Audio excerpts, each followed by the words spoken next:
Bienvenue dans Figure de maths, le podcast qui vous fait voyager dans le temps à la rencontre de celles et ceux qui ont façonné les mathématiques.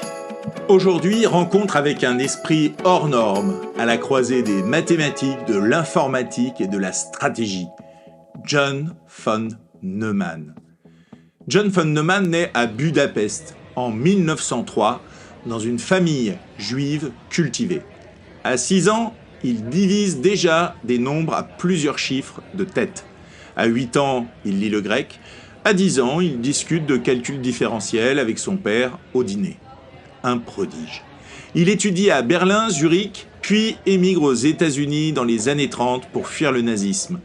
Il rejoint l'élite scientifique de l'époque à l'Institute for Advanced Study de Princeton, aux côtés d'un certain Einstein.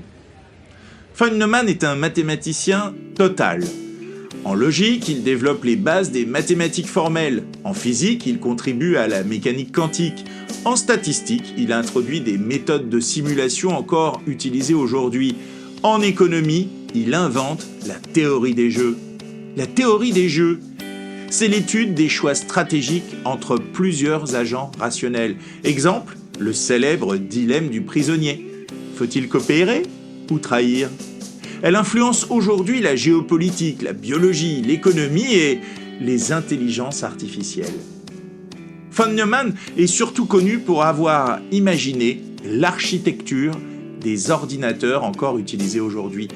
Dans les années 40, il travaille sur le projet EDVAC, un des tout premiers ordinateurs programmables. Il conçoit une idée révolutionnaire: stocker les données et les instructions dans la même mémoire. C'est ce qu'on appelle aujourd'hui l'architecture de von Neumann. Chaque ordinateur, tablette ou smartphone lui doit quelque chose. Von Neumann participe aussi au projet Manhattan, qui développe la bombe atomique. Il conçoit des modèles mathématiques d'explosion, d'ondes de choc, de trajectoires balistiques. Plus tard, il travaille à la Rand Corporation, où il modélise les stratégies nucléaires pendant la guerre froide.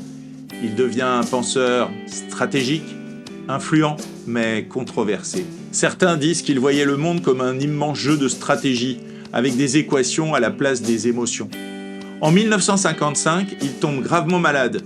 Il continue à travailler depuis son lit d'hôpital. Il meurt en 1957 à 53 ans, laissant derrière lui une œuvre immense et un monde transformé. Sans John von Neumann, les ordinateurs n'auraient sans doute pas pris la forme qu'ils ont aujourd'hui. Son nom est cité dans les sciences, l'économie, l'intelligence artificielle, la cryptographie, les mathématiques pures. Un cerveau du siècle, comme il a été souvent surnommé. Je te propose un défi de von Neumann. Imagine ce dilemme. Tu joues contre un ami, vous avez 2 choix chacun, coopérer ou trahir. Si vous coopérez tous les deux, vous gagnez 3 points chacun. Si tu trahis et lui coopère, tu gagnes 5 points. Il perd 1 point. Si vous trahissez tous les deux, 0 points chacun. Que faire? Tu viens d'entrer dans le monde de la théorie des jeux et von Neumann t'observe. C'était Figure de maths, un podcast proposé par ton prof pour te faire découvrir les visages cachés des mathématiciens.